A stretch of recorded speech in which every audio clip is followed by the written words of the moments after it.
Good morning, Emmanuel. Pagpasok ko pa lang kanina dito, maginaw na. Sa labas kasi maginaw no? Talagang salamat sa Panginoon. Nakatikim din tayo ng lamig. Congratulations po do sa mga nanalo nung linggo. Pakitaas ka kamay ng mga nanalo. Ayaw umami, no? Yan, lalo na yung nabunot sa cash prize. Ayun, sana all. Okay.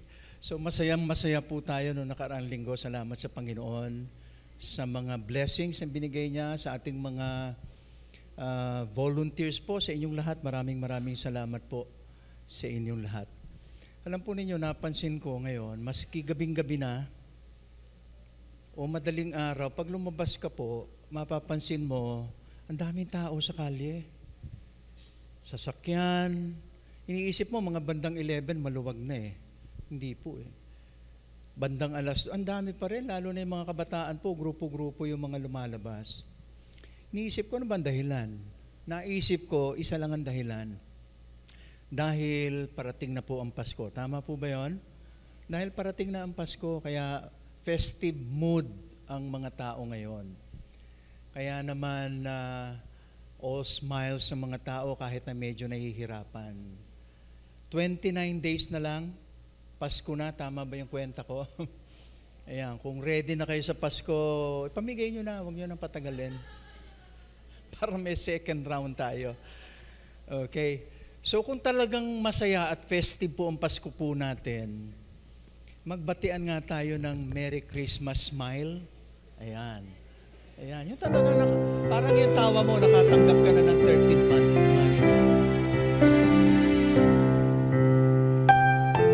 Kung hindi ka pa nakakatanggap ng 13th month, okay lang. Hindi yun ang dahilan para maging masaya. Ang dahilan para masaya dahil parating na ang hari. Amen? Amen. Kung tayo po ay handa na, tumayo po tayong lahat at simulan po natin sa pananalangin. Ayan, ihanda po natin ang ating mga sarili, ituon natin sa Panginoon. Dakilang Diyos, ang mabuti, matapat, at mapagmahal naming Diyos. Kami po ay nagsasama-samang muli, Panginoon. Sinisikap, Panginoon, na maging mainit muli ang meeting together pagkatapos ng ilang taong pandemic. Nais naming painitin, pasiglahin. Nais namin ipakita sa iyo, Panginoon, na hindi po hadlang ang mga nangyayari sa aming paligid upang magsama-sama at mag-alay ng papuri, pagsamba, pag-alaala sa araw na kung saan inilaan mo para sa iyong mga anak. Ito'y araw mo, Panginoon, sa iyo namin ibinibigay ang unang bahagi ng aming buhay, ng aming oras tuwing araw ng linggo. Purihin ang iyong dakilang pangalan, ang aming mapagmahal, mahabagin, mapagpatawad, ang aming Diyos na maluwalhati, puno ng ningning, Panginoon. Ang iyong pangalan ay kilala sa lahat ng dako. Sa iyo po kami, Panginoon, sumasamba. Sa iyo lamang kami, Panginoon, maglilingkod at ipagkakatiwala ang aming buhay. Dakila ka, Panginoon, magpasawalang hanggan. At sa iyong banal na harapan kami ay kumikilala, Panginoon, ng buong pagpapakumbaba ng aming mga kasalanan. Humihingi kami ng tawad, Panginoon. Linisin mo kami sa aming isip, sa aming mga salita, sa aming mga gawa. At hayaan mo, Panginoon, na maging malaya kami sa aming pag-aalay ngayon, sapagkat lilinisin mo kami ng iyong banal na dugo. Salamat, Panginoon, sa kapatawaran. Salamat sa buhay at pag-aalay ni Jesus para sa amin. At At ngayon nga, nais po namin itaas sa iyo, Lord, ang aming mga birthday celebrants. Inihingi po namin ang special mong pagpapala po sa kanila. Inihiling namin ang outpouring ng iyong blessing, ang iyong favor na hindi pa nila naranasan sa buhay po nila. Ikaw ay maghasik ng pag-ibig sa kanilang mga puso. Ikaw ang maghahasik ng mga biyaya upang sila'y maging daluyan ng biyaya sa iba. Ipagkaloob mo, Lord, ang mahaba pang buhay, kalakasan, kalusugan para sa kanila. At ang buhay nila ay maging mainam na halimbawa at patotoo ng kapangyarihan mo upang magbago ng buhay. Purihin ang pangalan mo ng dahil sa kanila. Inaalala rin po namin, Panginoon, sa umagang ito ang aming mga leaders, pastors, missionaries, members. Inihiling ko, Lord, ang special blessing mo rin po para sa kanila, ang makapangyarihang pagkilos mo, Panginoon, upang sila ay patuloy na magamit mo, Panginoon, sa pagpapalago ng gawain mo dito sa lupa.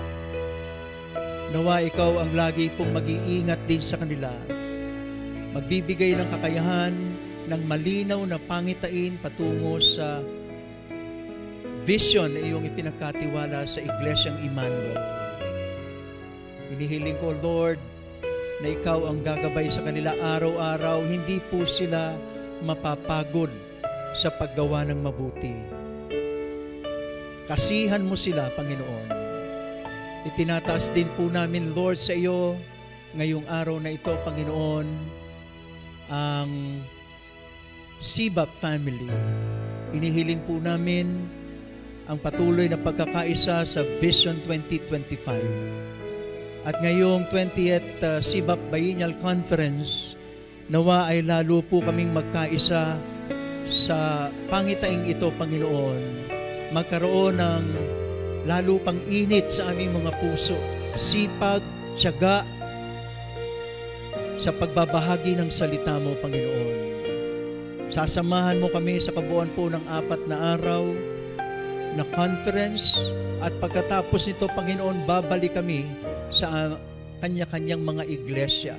Taglay ang kapangyarihan mo, Panginoon, upang ito ay ma-accomplish para sa iyo. Pagpalain mo po ang aming minamahal na bansang Pilipinas.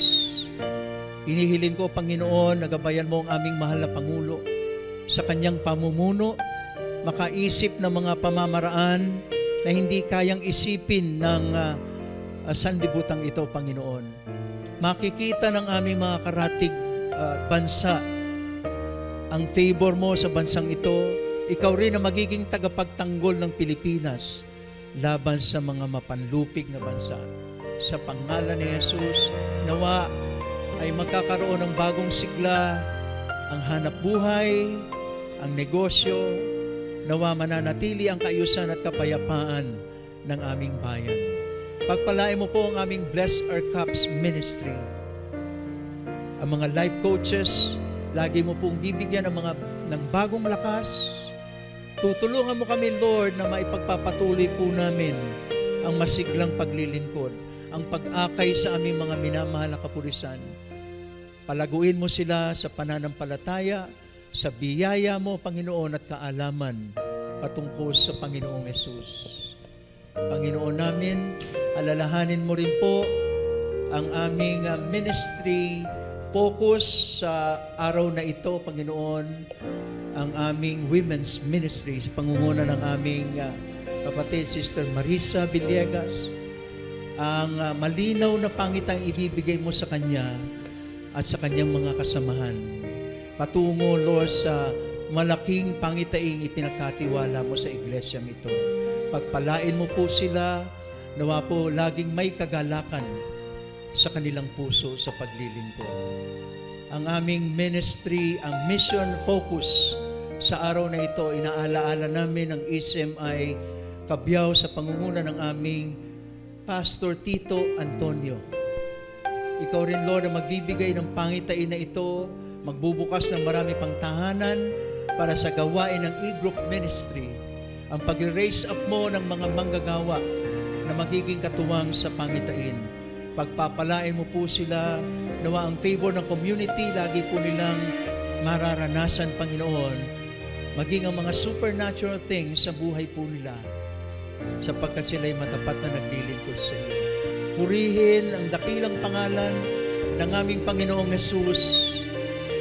Salamat sapagkat alam namin na ikaw ay nakatunghay. Dinidinig mo, Panginoon, ang bawat panalangin ito. At sa paraan at panahon mo, Panginoon, kikilos ka upang ipagkaloob ang kasagutan sa mga panalangin ito.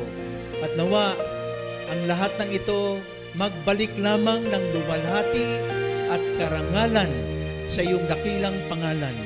Ito po ang aming samot dalangin sa pangalan ng Panginoong Hesus. Amen. Amen. Amen. Praise the Lord. Good morning, everyone. Let's continue to worship the Lord. Let us lift up our heads, you gates. Lift them up, you ancient doors, that the King of glory may come in. Who is He? This King of glory, the Lord Almighty. He is the King of glory, and we will worship Him.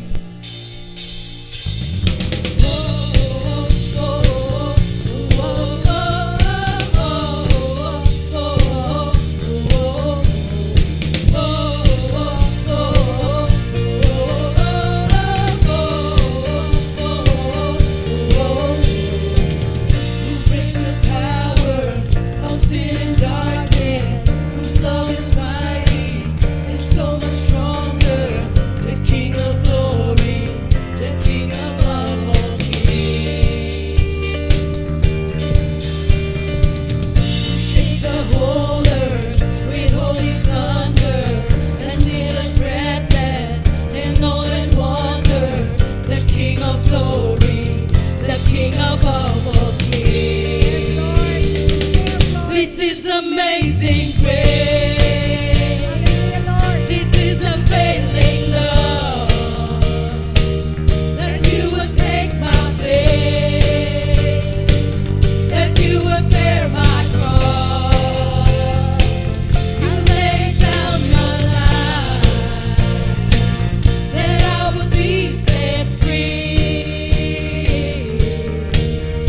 Oh, Jesus, I sing you've done for me. Oh, oh, oh, oh, oh, oh, oh, oh.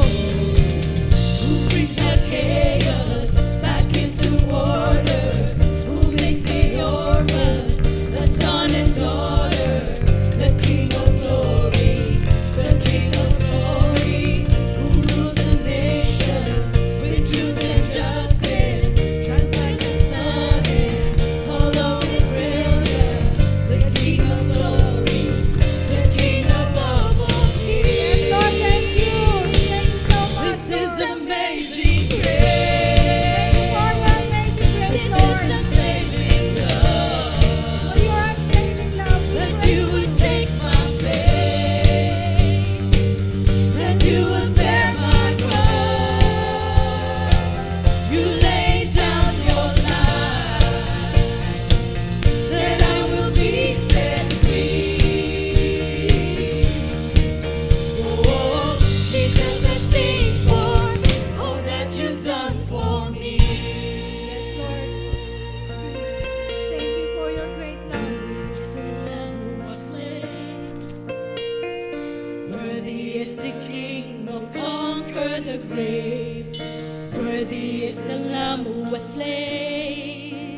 This is a failing love.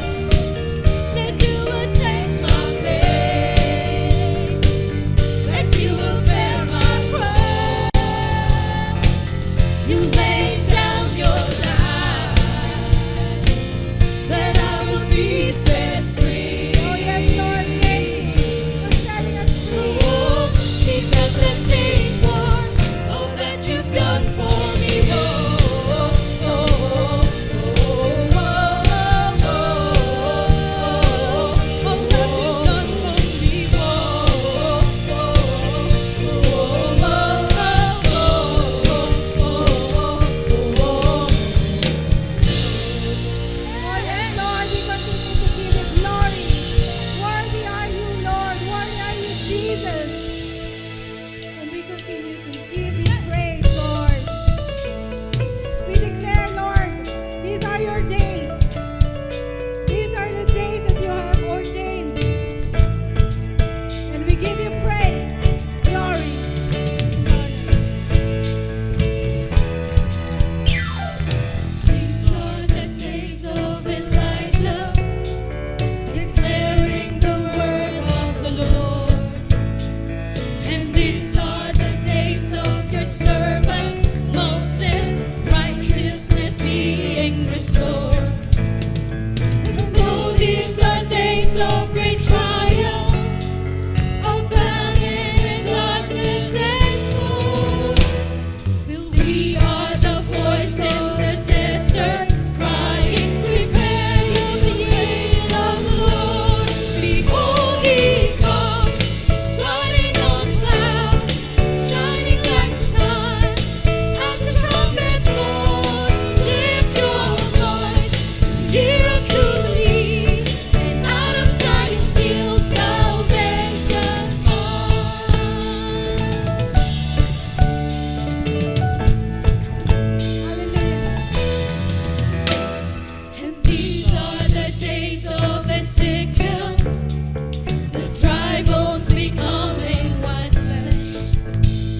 And these are the days of your servant David, rebuilding a temple of praise.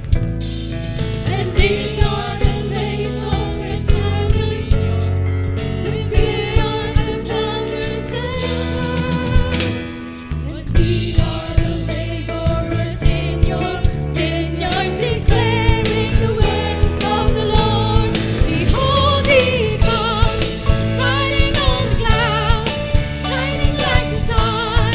And the trumpet blows, lift your voice, year of Jubilee, and out of Zion seal salvation comes. Behold, he comes, riding on the clouds, shining like the sun. And the trumpet blows, lift your voice, year of Jubilee, and out of Zion seal salvation comes. There is no God like you, Lord, and we worship you. There's no God like Jehovah. There's no God like Jehovah. There's no God like Jehovah. There's no God like Jehovah. There's no God like Jehovah. There's no God like Jehovah. There's no God like Jehovah. There's no God like Jehovah. There's no God like Jehovah. There's no God like Jehovah. There's no God like Jehovah. There's no God like Jehovah. There's no God like Jehovah. There's no God like Jehovah. There's no God like Jehovah.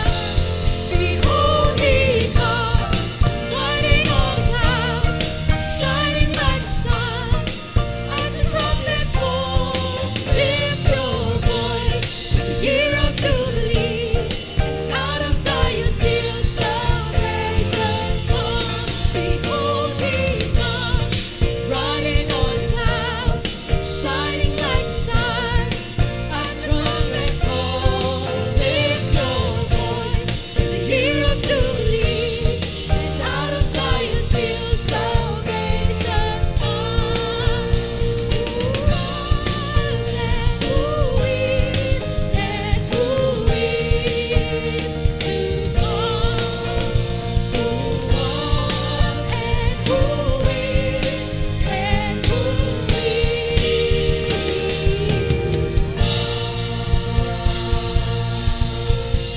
Yes, Lord, to you who is and who is to come, we give glory and honor and praise. Holy, holy is your name. You are worthy, the Lamb of glory, to receive all honor, glory, and praise. Hallelujah. Worship you. We worship you.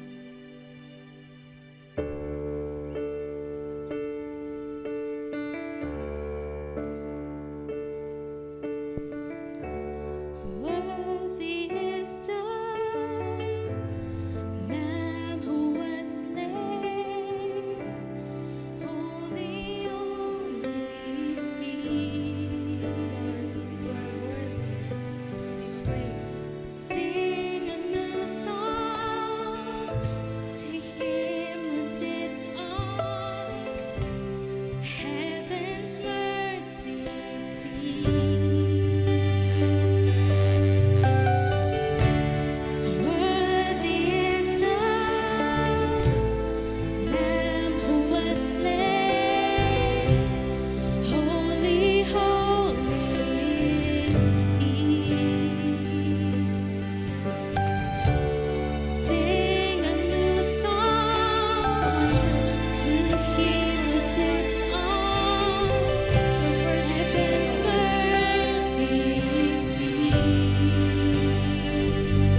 your name is power, breath and living waters, such a marvelous mystery. Holy, holy, holy is the Lord God Almighty, who was and is to come. With all creation I sing praise to the King of Kings. Adore you. Holy, holy, holy is the Lord God Almighty, who was and is to come. With all creation I sing praise to the King of Kings. You are my everything, and I will adore you. Holy, holy, holy is the Lord God Almighty, who was and is to come. With all creation I sing praise to the King of Kings. You are my everything, and I will adore you. We adore you, Lord. We love you, Lord. You are our everything. We worship you. And we declare that you are our God, our Father. Jesus, you are our Savior. Holy Spirit, you are in us because we have trusted you and because you have called us, Lord. Let's declare, We believe in God the Father. We believe in the God the Father. We believe in God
paikot-ikot.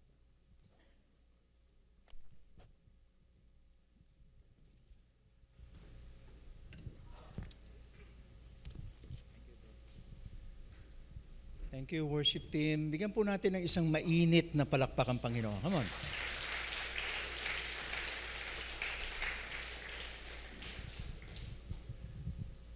Hamas. Lahat po tayo, alam po natin kung ano yung Hamas. Iba po yung Himas. Hamas po ang tawag doon. Hamas is actually in the Bible. We find in Genesis chapter 6, 11 and 13, "Now the earth was corrupt in the sight of God, and the earth was filled with violence. Then God said to Noah, the end of humanity has come before me, for the earth is filled with violence because of people. And behold, I am about to destroy them with the earth."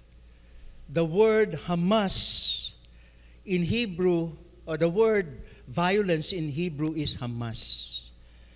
Kaya long time ago, nakita na po ng Panginoon that there will be great violence on this earth. Hamas is violence. And of all the anti-Israel Muslim terrorist organizations, Hamas is one of the most cruel, violent, and barbaric. Kung nasusubaybayan po natin yung mga news, doon sa kaguluhan sa Israel, isang katibayan po ito. At nakakalungkot na mabalitaan po natin that about 2,000 Israelites were killed by this violent anti-Israel terrorist group. Now, the book of Genesis makes it clear, niliwanag po dito sa binasa po natin, that the fate of those who practice Hamas is destruction. There will be an end to this kind of people, and they will face the fierce wrath of God upon themselves. Aanihin po nila kung ano yung kanilang itinanim. The word Hamas also appeared in the book of Psalms. Ito po yung mga panalangin ng mga anak ng Panginoon para sila'y iligtas sa kasamaan po nitong mga violent men of Hamas. In Psalm 27 verse 12, read with me, "Deliver me not over unto the will of mine adversaries, for false witnesses are risen up against me, and such as breathe out cruelty." You know, the enemies of God's anointed. In particular, dito po sa Psalm 27, it was David. The enemies of God's anointed was described as people who breathe out cruelty, Hamas. Psalm 74 verse 20, "Have respect unto the covenant, for the dark places of the earth are full of the habitations of violence." In other words, the habitations of Hamas are called the dark places of the earth. Doon pa lang makikita natin how wicked these people are. Now, Psalm 11 verse 5, "Jehovah trieth the righteous, but the wicked and him that loveth violence, his soul hateth." So plainly, in Psalm 11 verse 5, God is saying that He hates violence. He hates people of violence. Now, in Isaiah chapter 60, in verse 18, "Violence shall no more be heard in thy land, desolation nor destruction within thy borders. But thou shalt call thy walls salvation, and thy gates praise." Hamas, violence, will be all over the earth in the last days. At nakikita na po natin ito today. It will be all over the earth in the last days, but in the end, the full and complete accomplishment of God's plan will be in place. Akala lang natin, parang walang nangyayari at talunan ang Panginoon natin. Lord, hindi mo yata control ang Russia. Hindi mo yata control ang Palestine. Bakit ganon? All over the world, merong balita patungkol sa gera. But in the end, God will come out the winner in all of this. Everything shall be changed for the better. And there will be a total peace. Kaya sabi po diyan, Thy shall call thy walls salvation, and thy gates praise. So there will be total peace and safety for everyone. Time will come. There will be praise unto the Lord day and night forever and ever. Amen? Mangyayari po yon sa panahong hinaharap. Again, welcome po sa ating series na naudlot ng isang week. Pero ngayon po ay tatapusin natin what on earth is happening, and our last installment is entitled The Day Christ Returns. May I request everyone to please stand, and we shall be reading Matthew chapter 24 in verses 39 up to 35. Together with conviction, ready, begin. Immediately after the distress of those days, the sun will be darkened, and the moon will not give its light. The stars will fall from the sky, and the heavenly bodies will be shaken. Then will appear the sign of the Son of Man in heaven. And then all the peoples of the earth will mourn when they see the Son of Man coming on the clouds of heaven with power and great glory. And he will send his angels with a loud trumpet call, and they will gather his elect from the four winds, from one end of the heavens to the other. Blessed be the reading of God's word. You may all be seated. The Great Tribulation is a Bible prophecy. And I'm sure most of us have heard of that, no? Narinig na po natin yung the Great Tribulation. And every time we talk about the Great Tribulation, we can only describe it as the worst of times on the planet Earth. Ito po yung grabe nang ma-experience po natin dito sa lupa. Now, Mark Hitchcock, a well-known Bible prophecy expert and a pastor, calls it the darkest hour in human history. Ito raw ang pinakamadilim ng pangyayari sa kasaysayan ng mundo po natin. The events that will happen in the very near future are extremely horrifying. Sabi mo sa katabi mo, horror. Malagim ang mangyayari. Frightful, nakakatakot. Tingnan mo yung katabi mo. Hindi po siyang nakakatakot yung mangyayari sa hinaharap. And of course, terrible. Gustong-gusto ng mga Meksikano itong salitang ito. El terrible. But Jesus left us with a hopeful, punong-puno ng pag-asa ang iniwan ng Panginoon. Hindi lang yon, peaceful, punong-puno ng kapayapaan. Nag-iwan siya ng pangako. Kabisado na po natin ito. John chapter 16 in verse 33, it says, I have told you these things so that in me you may have peace. In this world, you will have trouble, but take heart because I have overcome the world. In fairness po sa Panginoon, He never promised a rose garden. Hindi po yun ang ipinangako ng Panginoon. But He promised us heaven in the next life. Amen? There is heaven in the next life. But He said, in this world and in this life, you will have tribulations. In this case, ang ginamit po ng Panginoon to describe tribulation is generic. Ito po yung pangkaraniwan. Of course, in this life, we suffer, there is difficulty, there are challenges. Yun po yung tinutukoy po ng Panginoon po natin dito. However, there is a tribulation coming to planet Earth like the world has never known. may parating na hindi pa naranasan ng sanlibutan po natin. Matthew chapter 24 in verse 22. For the sake of the elect, the days will be cut short. So ito po yung very intense kind of judgment that will be poured out on this earth. Naipon ang kasalanan ng sanlibutan. Kung kaya't ito ay ibubuhos ng Panginoon ang kanyang galit at pagkapuot sa kasalanan. Catastrophic, destructive, and intense wrath of God will be poured out on this earth. But God will reduce the number of days. Alang-alang doon sa mga maliligtas sa panahon ng tribulation.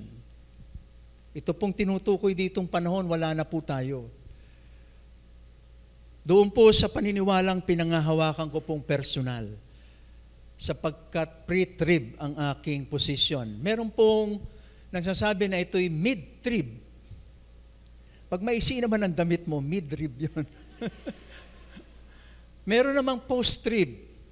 Simple lang po ang sabi ko sa kanila, kung gusto nyo maiwan na po kayo. Kami po pupunta na sa alapaap. Magpaparapture na kami sa Panginoon. But ang personal position ko po yon, but it's up to you kung ano po sa inyong pag-aaral ang makikita po ninyo at mauunawaan sa salita ng Panginoon. Subalit lahat po ng karamihan sa mga sibap, pastors, ay nagkakaisa po doon sa bagay po na yon. Meron lamang mga ilan-ilan na hindi po umaayon. So ito po ay grabe kung kaya't paiiksiin ng Panginoon kasi sabi ni Lord, naku, walang matitira. Mauubos sila. Nung isang linggo, si Pastor Bong ay nangaral patungkol po doon sa tinatawag nating general signs of the end of the age. So nandun po yung pangangaral patungkol sa lawlessness, sa persecution, sa apostasy, saan pa? Iba't iba. Persecution, false prophets, natural disasters, gera, and of course, the worldwide preaching of the gospel. Pero kung papansinin po natin, habang lumalapit at lumalapit po tayo, mas lalo pong nagiging greater yung intensity na mararanasan po natin. And of course, they will increase in frequency. Napansin po ba ninyo, unti-unti ngayon, yung lindol dumadami? Dumadalas, sa bandang south po natin, dumadalas po. Now, we find in Matthew chapter 24, beginning in verse 15, up to verse 28, kung gusto po ninyo mabasa yung details po nito, yung details, and also in Revelation chapter 6 and verse 7, nandun po yung detalye ng devastation na mangyayari po sa planet Earth during the last 3.5 years of the tribulation. Yung ikalawang bahagi ng tribulation. Bago po natin ituloy ang nakakasabik pong mensahe ng Panginoon, manalangin po tayo. Amang dakila, salamat po sapagkat ikaw nagbibigay ng kaliwanagan po sa amin. Ang salita mo makapangyarihan, nanunuot sa aming kalamnan, maging sa aming mga kaluluwa at spirito. Hinihiling namin, Lord, ang pagkilos mo, bigyan mo ng kaliwanagan ang aming isip, ang aming mga puso, maunawaan ito, at maging gabay ito sa amin bilang paghahanda sa nalalapit na pagbabalik mo. Hinaalay po namin sa iyo ang kabuuan po ng gawaing ito, pinupuri ka namin, pinasasalamatan sa pangalan ng Panginoong Hesus. Amen. Many scoffs at the idea of the second coming. At ito po hindi maitatanggi sapagkat Bible na po mismo ang nagsabi. In 2 Peter chapter 3, in verses 3 to 4, Peter said, scoffers will come in the last days, following their own sinful desires, and they will say, where is the promise of His coming? Nasaan ang ipinangakong babalik? Mula nung isinulat ni Pedro, more than 2,000 years na, hindi pa rin bumabalik. Now, 2 Peter chapter 3, verse 9, It says the Lord is not slow in keeping His promise. The Lord is not late with His promise to return. Every day, God chooses not to return. Sabi mo sa katabi mo, ang bait naman ni Lord. Di ba? Why? Because God, is not slow in fulfilling His promise, but patient with us, wishing and wanting, all people would come to faith and repentance. Pwede niyang gawing bumalik anytime He wants. Pero nagpipigil po siya at umaasa pa rin na maraming maaakay patungo at pabalik sa Panginoon po natin. Now, the doctrine of the second coming of the Lord Jesus Christ is known as the blessed hope. Kaya naman po, lahat po tayo rito, hanggang ngayon nandito pa rin. Dumaan man ang pandemic, dumaan man ang anumang bagyo ng buhay, nandyan pa rin. Noong isang araw doon po sa San Mateo, mayroon po tayo namatay na isang member. And during the funeral service, ay nabanggit ko po yun. Na yung blessed hope na yon ang nagbibigay po sa atin ng tatag, ng tibay, ng pagtitiis. Meron akong alam na mga kasama po nating kapatid dito na grabe po yung mga pinagdadaanan. Pero sila po'y nakatayo, nananalangin, hindi humuhulagpos sa pagkakahawak sa ating Panginoon sapagkat mayroon po silang inaasahang blessed hope. At ito po yung ipinangako sa atin ng Panginoon. Sa piling niya doon sa lugar na kung tawagin ay langit. Heaven is a happy place. Sino gustong pumunta ng heaven? Pakitaas ang kamay. Ayun. Kami, mauna na po kayo. Masaya po doon. Ayun. Masaya po doon. Hindi po duda yon. Masayang-masaya po doon sa lugar na yon. We look back in faith at the cross. Tinatanaw natin yung cross, yung resurrection, yung ascension ng Panginoon. But today, we wait in faith for the second coming of the Lord Jesus Christ. We hope for His return. Umaasa po tayo at malaki ang pag-asa po natin. Now, the second coming of the Lord Jesus Christ is mentioned 1,845 times in the Bible. Yan, baka magkaroon po tayo ng trivia. Sulat po ninyo yan. 1,845 times. Now, dalawang question lang po gusto kong sagutin natin ngayong umaga. Sino-sino yung mga nagsasabi ng ikalawang pagbabalik ng Panginoon? Una, makikita natin ang mga propeta. Zechariah chapter 14, 3-4, then the Lord will go out and fight against those nations as He fights on a day of battle. On that day, His feet will stand on the Mount of Olives, cast east of Jerusalem, and the Mount of Olives will be split in two, from east to west, forming a great valley, with half of the mountain moving north and half moving south. Na-imagine po ba ninyo? Yung Mount Olives, napakalaking bundok, pagbaba ng Panginoon dumagundong, nahati sa kalahati, kung kaya't nagkaroon ng puwang sa gitna, na kung tawagin ay lambak. Yung isang bahagi ay parang umusad patungo ng norte, yung isa naman ay patungo ng timog. Ganong ka-powerful ang Panginoon po natin sa kanyang pagbabalik. At ito'y pinatunayan ng mga propeta. At ang tinutukoy po rito, maraming nagsasabing mga Bible scholars, at ako'y umaayon din sa kanila, na ito ang tinatawag po nating Battle of Armageddon. Doon po sa malawak na kapatagan, malapit sa ilog ng Euphrates, malapit po doon. May nakapunta na po ba ng ilog ng Euphrates? Hindi pa naman umiitim. maayos pa rin naman po, hindi tulad po sa atin, yung Pasig River, maitim pa rin hanggang ngayon. Okay. Now, pagkatapos ng 7 taon ng tribulation, doon po darating ang Panginoon po natin. Pagkatapos ng 7 taong tribulation. And the appearance of our Lord was so dramatic and powerful. Bakit? Kasama po yung geographic movements in the earth. Kita nyo? Paano nangyari yon? Ang sarap siguro makita paano nahahati yung bundok. Tinuntungan lang naman ng Panginoon. Nahati kaagad ang bundok.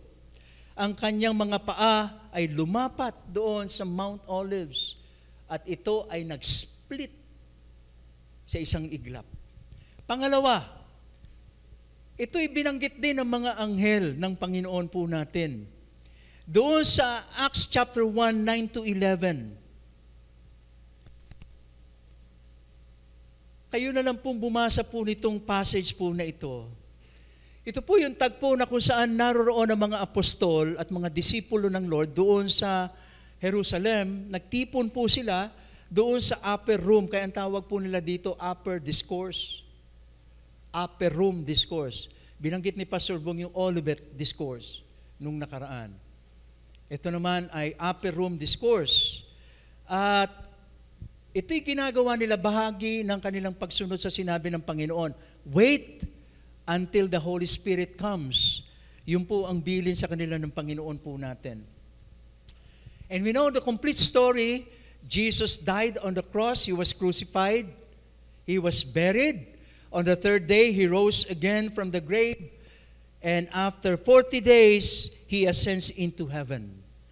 In the sight of His disciples, lumutang ang Panginoon sa kanilang kalagitnaan, patungo doon sa langit, unti-unti, hanggang sa itinago na siya doon sa kaulapan po doon. Yun ang nakita po nila.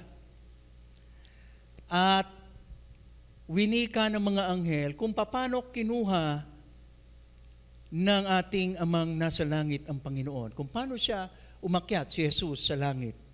Ganon din ang mangyayari sa kanyang ikalawang pagbabalik. Naalala po ninyo yon? Now, yung pangatlo, ito'y binanggit din ng mga apostol, itong second coming.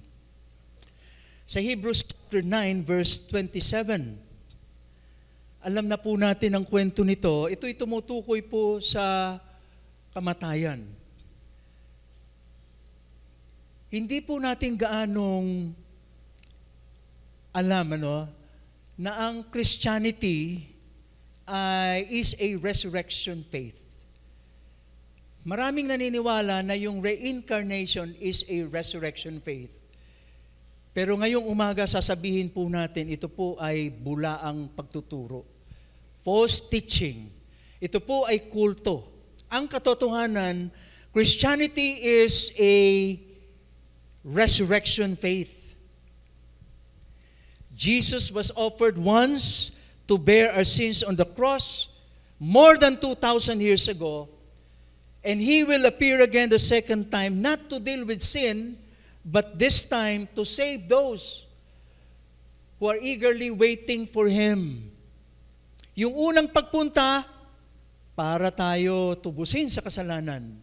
Ngayon ay para tubusin na at kunin at ipagsama ng Panginoon sa kanyang kaharian. The Lord will appear the second time, and He has a different reason for coming, to save those who are eagerly waiting for Him. Tanungin mo yung katabi mo ngayon, are you eagerly waiting for the Lord? Eager ka ba? Pag hindi ka po eager, delikado po yun, hindi eager. Kailangan sabi ka na dumating na Panginoon. Kaya sino po gusto punta ng heaven? Wala na nagtaas. O, konti. Ako gusto ko pumunta. Ayun. Alright. Okay. Now, pang-apat, na nagsabi mismo ang Panginoon po natin. At ito'y nakita uli natin doon sa Mateo chapter 24, yung binasa po natin kanina. And the four Gospels, Matthew, Mark, Luke, and John, yung apat po na yon, ay tumukoy sa 21 ulit na binanggit ng Panginoon ang pagbabalik niya. And I believe personally that you and I, kayo at ako, dapat po pinag-uusapan po natin ito. Kung meron man dapat na imarites po tayo, ito po ang second coming. At ako po ay nagagalak na marinig during the week. Marami pong grupo po doon, grupo-grupo kasi barka-barkada po yung mga dumating. Yung isang grupo ang pinag-uusapan po yung mga TikTok, mga kung ano-ano sa sanlibutan. Yung isang grupo nakakatuwa po. Ang pinag-uusapan po nila, hell, heaven, the second coming of Christ. Alam po ninyo kung sinong grupo yon? ECMI, San Mateo. Lakasan po natin ang palakpak sa Panginoon. Come on. Dapat lang ipinagsasabi po natin that Jesus will come again on this earth. Na pangalawang tanong na gusto ko pong sagutin po natin. Ang tanong na papaano babalik ang Panginoon? Una, it will happen suddenly. In verse 29 of Matthew 24, immediately after the distress of those days. In other words, agad-agad. Pagkatapos ng 7-year tribulation, darating ang Panginoon po natin. Ang ibang tawag po sa Great Tribulation, Jacob's Trouble. Ito po'y binanggit po doon sa aklat ng Daniel sa Old Testament. 7 taon na pinakamahirap dito sa mundo. Terrible, horrible, no good, very bad. Lahat ng pangit pwede po nating i-attribute po dito. In Bible prophecy, rapture and the second coming are two different events. Huwag po tayo malilito po doon, ha? Dalawang magkaibang pangyayari po ito. And my personal belief is that rapture will happen after the church age. Ano po yung church age? Tayo po yon. Pagkatapos ng church age, magkakaroon ng rapture. Or ito po yung simula ng tribulation period. Sa simula ng tribulation period. Pagkatapos po nito, ang second coming naman ay mangyayari sa huling bahagi ng 7 taon ng Great Tribulation. Na picture po natin, pinakita po ni Pastor Bong yung diagram. Yung unang bahagi, yung rapture, na kung saan ang Panginoon nasa alapaap lang, kukunin ng mga anghel ng Panginoon, ng mga namatay sa Panginoon. Pagkatapos tayong mga hindi pa namamatay, isasama rin doon. Pagkatapos magkakaroon ng 7-year tribulation, at the end of the 7th tribulation, bababa na ang Panginoon. Yun, sinabi na, Mount Olives. Bumaba sa Mount Olives. Nahati ang Mount Olives. Now, the rapture is described as happening in the twinkling of an eye. Naalala po niyo yun? Sinabi po ito ni Paul sa 1 Corinthians chapter 15. It will happen in the twinkling of an eye. So kung ganong kabilis ang pikit ng mata mo, ganong kabilis mangyayari po yung rapture. Kaya ito po yung mangyayari, halos hindi po mamalayan ng mga tao. Tayong mga anak ng Diyos, malalaman po natin ito. Subalit yung hindi anak ng Diyos, magugulat sila. Bakit nawala yung katabi ko? Bakit nawala yung tumutugtog doon? Nalipat sa gitar nung linggo. Magugulat po tayo yung isang nagsasaka na walang bigla yung isa. Huwag niyong ipanalangin na kayo nasa eroplano. Mawala yung piloto, patay tayo ron.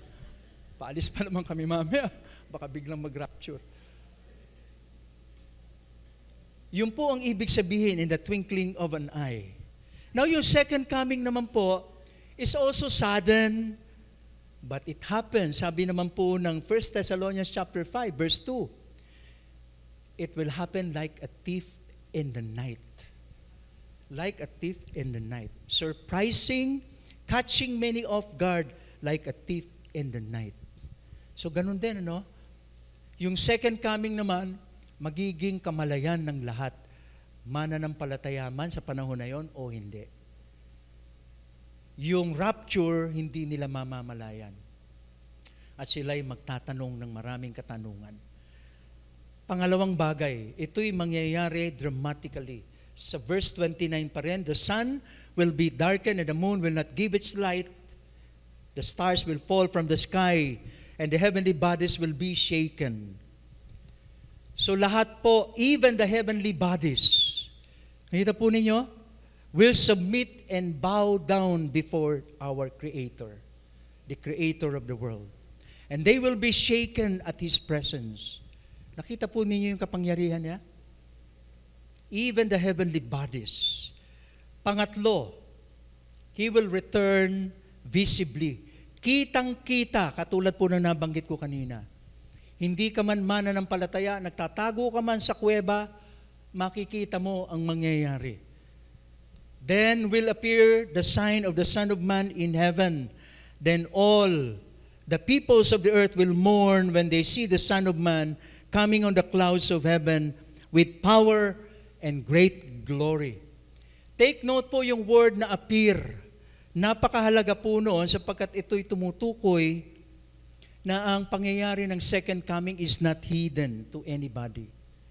So bulgar po yon. Yung rapture, sudden, in the twinkling of an eye,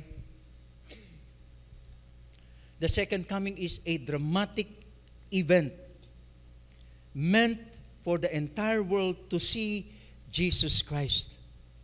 Makikita ng mukhaan ng Panginoon natin. So nobody will miss this event. Wala pong makaka-miss nitong bagay po na ito. All the attention on the planet Earth will be focused on this dramatic event. Nai-imagine ko po yung mangyayari, busy tayong lahat pero lahat tayo titigil sa ginagawa natin at lahat tayo nakatingin sa alapaap habang nangyayari po yung pagbaba ng Panginoon na yon. And sabi po ng Book of Revelation chapter 19, the Lord is riding, I think 16, riding on a white horse. Ayun. Sa puting kabayo. Kasama ang mga anghel. Kasama po tayo. Yun po ang magandang balita po doon. Kasama rin tayo sa kanyang pagbaba. Mamaya tutuloy po natin yun. Yung sumunod na pangyayari. Hinahamon tayo nito ng dalawang response lamang. Sa kanyang pagdating, may mga magiging masaya, maligaya, magre-rejoice. Sino to? Ito po yung mga nagtiwala sa Panginoon po natin during the tribulation period. Wala na po tayo dito, yun ang senaryo po ng ating hinahawakan pong posisyon. Ngunit, milyon pa rin ang maliligtas dito sa sanlibutan. Pastor, paano po mangyayari yon? Wala na po yung Holy Spirit niya, kasama na po, inakyat. Naalala po niyo sinabi sa 144,000 Jews na ililigtas ng Panginoon at sila ang gagamiting instrumento para magbahagi ng salita ng Panginoon sa end times. Sila po yon. Sila po yung mga magagalak. Ngunit, yung isang bahagi ay malulungkot. Sapagkat pagsisisihan nila, yung mga panahon na ibinigay na pagkakataon ng Panginoon sa kanila. Hinamak nila ang Panginoon. Nung unang dumating ang Panginoon, pinarusahan po nila, ipinako sa krus. Ngunit sa kanyang pagbabalik, kakaiba na po. King of Kings and Lord of Lords, glorious and victorious Lord. Ang sabi po ng Book of Philippians chapter 2, the one whom every knee will bow and every tongue will confess. Ang ibig sabihin, pagdating ng Panginoon dito sa lupa, sa kanyang second coming, lahat po magbabow down sa Panginoon. Believers and non-believers. They will mourn. The unbelievers will mourn and grieve the fact that they have rejected the Lord. Ang sumunod, victoriously, Matthew 24 verse 30, the Son of Man coming on the clouds of heaven with power and great glory. And so dito, we can imagine, sinyo-case na ng Panginoon, yung talagang kapangyarihan po niya, na witness na po ng lahat ng tao. At ang lahat na makakakita po nito will be stunned and amazed. Yung iba, ma-o-struck sila. Parang hindi makagalaw siguro, hindi natin alam ang magiging reaction ng mga tao. At yung iba'y mananahimik na lamang because of the great wonder na makikita po nila sa Panginoon po natin. Next, His return will come loudly, maingay. Verse 31, and He will send angels with a loud trumpet call. Every time na merong trumpet call, pag binasa mo po yung Book of Revelation, makikita mo mayroong pong judgment na parating. Naalala po niyo 7 bowls of judgment, 7 seals of judgment, and 7 trumpet judgment. Kada po isang judgment, laging may trumpet call. Siguro magandang imaginein dito yung tambuli, pinatutunog, yung sungay. Ngayon, iba na po, modern. Yung sirena na, pagka mayroong bombings, may sirena, dinig na lahat. Okay. So, hindi lang makikita, maririnig po natin ang Panginoon. At lahat tayo mapapako doon sa sky, doon sa himpapawid, parang natulala tayo, makikita natin ang Panginoon. May lightning, may thunder, accompanied ng maingay na trumpeta, ang tawag po doon, trumpet call of God. In the book of Revelation, starting in chapter 6 up to chapter 19, there is the unfolding of God's judgment. Ipakikita po ng isa-isa ng Panginoon ang mga parusa na ibibigay po dito sa sanlibutan. Sumunod po, the Lord will come with His family in verse 31. And they will gather His elect from the four winds, from one end of the harvest to the other. The angels are coming with the Lord to gather His elect. And who are they? Sila po yung mga nagtiwala sa Panginoon during the tribulation period. And pagkatapos po nun, yun ang final na. We will come back with the Lord and with His angels to fight against the enemies of God in the battle of Armageddon. The second coming of the Lord involved the family of God. Ano kaya ang dala-dala natin? Armalite? Ano kaya? AK-47? Siguro sword? Di natin alam, ano? O laser? Ano kaya? Panghuli, verse 30. They will appear the sign of the Son of Man in heaven. The second coming of Christ is sure. It is a sure word of prophecy from Jesus Himself. Si Lord mismo ang nagsabi po nito. And I believe this is the ultimate sign of Jesus' second coming. Sa Kanya na nanggaling. Now, kung babasahin po natin yung Matthew chapter 24, 32 to 35, dito po makikita po natin yung lesson on the fig tree na nagbibigay ng kahulugan sa atin na ang second coming is very near kapag nangyari yung lesson on the fig tree. Ito'y hudyat na malapit nang mangyari. Now look at verses 34 to 35. Dito naman pinatunayan at nireaffirm yung sure word ng prophecy na ito ay competent, yung pangakong yon na darating, yung accuracy and authority of God's Word. Now at this point in time po ng sermon po natin, after hearing everything about the second coming of the Lord, I want us to watch this short video. Maiksing-maiksi lang po ito, wag po kayong kumurap. Take every part of it, listen to the voice of God, the Spirit, and put in your heart the things that you will learn from this video.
Revelation chapter 19 in verse 1, it says, "After this, the Lord shall come, and he will bring punishment with the fury of his anger and the flaming fire of his hot rebuke." Brothers and sisters, shall we just pause, close our eyes, if possible, bow your heads, and listen to the voice of the Lord. Worship. The challenge is worship Jesus now or weep later. Bow down to him now and escape the wrath of God, or bow down to him later and suffer his wrath. Jesus is worthy of worship because he alone is God. He is worthy of worship anytime, all the time, and always. He waits for you to respond. Worship him now and live forever, or worship him later and die eternally. The King is coming. He is the King of Kings and the Lord of Lords, Jesus Christ, and with him glory, power, and judgment. How grateful we ought to be that God has not appointed us to wrath, but to obtain salvation when Jesus returns or appears. As Christians, we must be alert and ready. We must not waste our opportunities. As non-Christians, today is the day to make a decision for Jesus Christ. One day, we will live in a world where there is no Satan, no suffering, and no sorrow. And we will live with a Savior who is Christ the Lord. Are you ready for the second coming of Christ? Will you face him as Savior now or as Judge later? Father, merciful and loving, we bow before you. And today we are challenged by your word, the truth about your second coming. Made us realize our need of you, greater need of you, whether Christian or non-Christian. But for those who have not made a decision to receive the Lord, the Bible says, repent of your sins. For all of us are sinners in the eyes of God. And Jesus challenges you to confess him as your Lord and personal Savior. If you are ready, please pray this prayer with me. Lord Jesus, I confess my sins to you and I acknowledge them. I bow before you and I humble myself and I ask for your forgiveness. I declare that you are my Lord beginning today, and I submit my life to you. And I acknowledge you as my Lord and my Savior. In the light of the second coming, what kind of people must we be? In 2 Peter chapter 3, it says, "Therefore, beloved, since you look for these things, be diligent to be found by him in peace, spotless and blameless.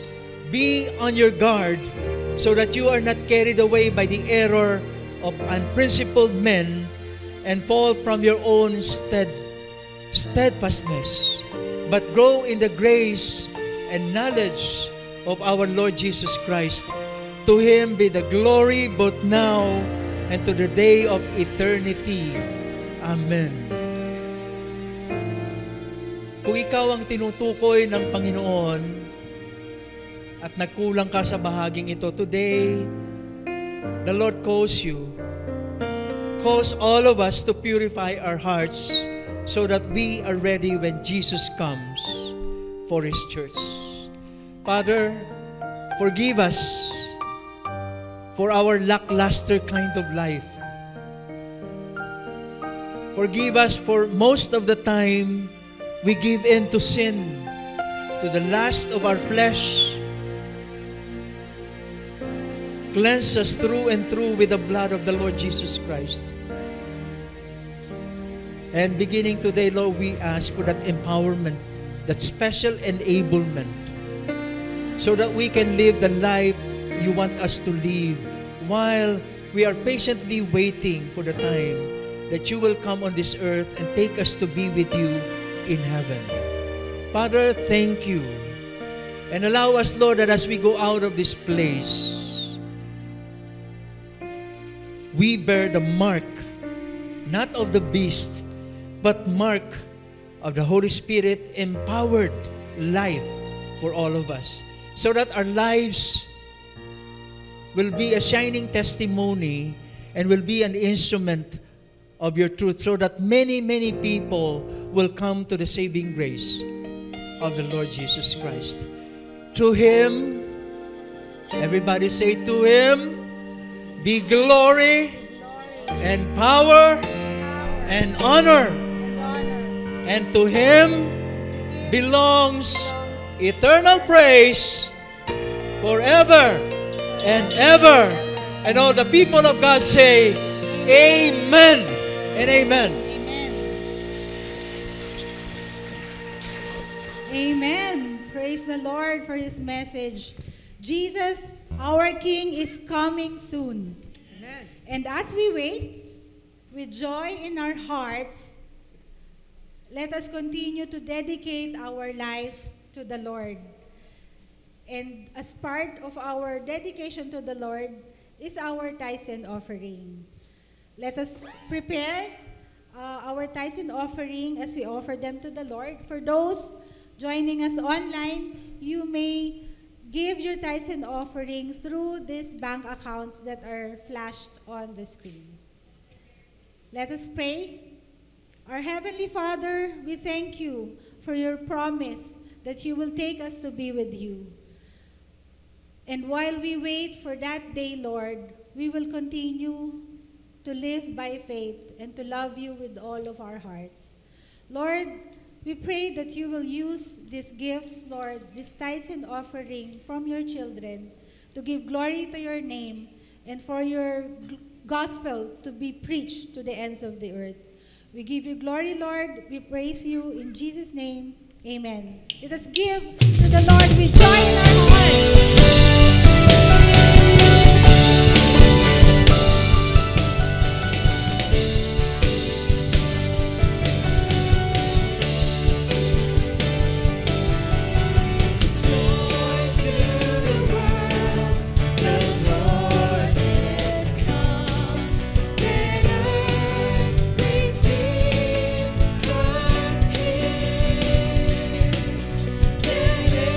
Every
Muna po tayo.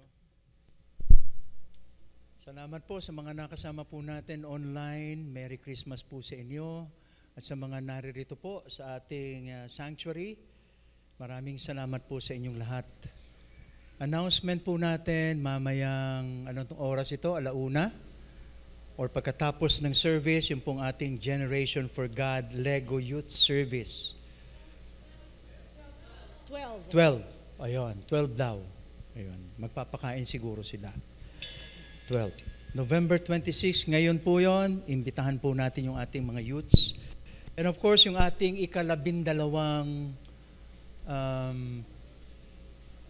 prayer, no? Prayer po natin, prayer service. Tatawagin po nating together again, all together again. Ayan, year-end Thanksgiving. This time, pasasalamat naman po ang gagawin natin bilang pagkilala sa mga ginawa po ng Panginoon. Kanina po na-announce, no, sorry po, my mistake. Na-announce po yung December 3 church planning. Mihingi po ako ng kaunting dispensa na imumo po natin na 1 linggo lamang.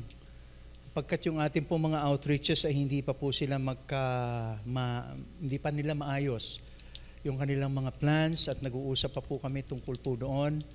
So paumanhin po, gagawin po natin sa December 10 o December 24 gusto nyo. Ayaw nila. Pasko na raw yan, Pastor. Sobra ka naman. Okay. Abangan po natin ang next series po natin. Of course, Christmas messages na po ito. Christmas at Emmanuel. Ano kaya ang Christmas sa Emmanuel, ano? At ang unang mensahe po natin ay entitled Christmas at Emmanuel Worship. Ayan. Mukhang maganda po yung aabangan po natin. And of course, pagkatapos po ng panalangin po natin, ay makikita sa screen ang ating mga reflection questions for the week. May request everyone to please stand. Tayo po ay mananalangin na po. Maraming salamat, Panginoon. Muling lumakas ang aming pananampalataya. Nagkaroon kami ng renewal ng aming commitment sa iyo, lalong-lalo na sa pagbabalita ng magandang balita, upang mas marami ang makarating ng langit. Salamat sapagkat hindi na kami dadaan sa tribulation. Hindi kami kasama sa kaparusahan. At salamat, kabahagi kami sa iyong mga soldiers na lilipol sa kasamaan dito sa lupa. Pagpalain mo ang mga katotohanan na aming narinig, nawa ito'y maisabuhay namin araw-araw at sa aming paghayo ngayong araw na ito, taglayin po namin ang kapangyarihan mo upang maging instrumento ng iyong kaligtasan. The Lord bless you and keep you. The Lord make His face shine upon you and be gracious to you. The Lord turn His face toward you and give you peace. Amen and amen. There's no God like Jehovah. There's no God like Jehovah. There's no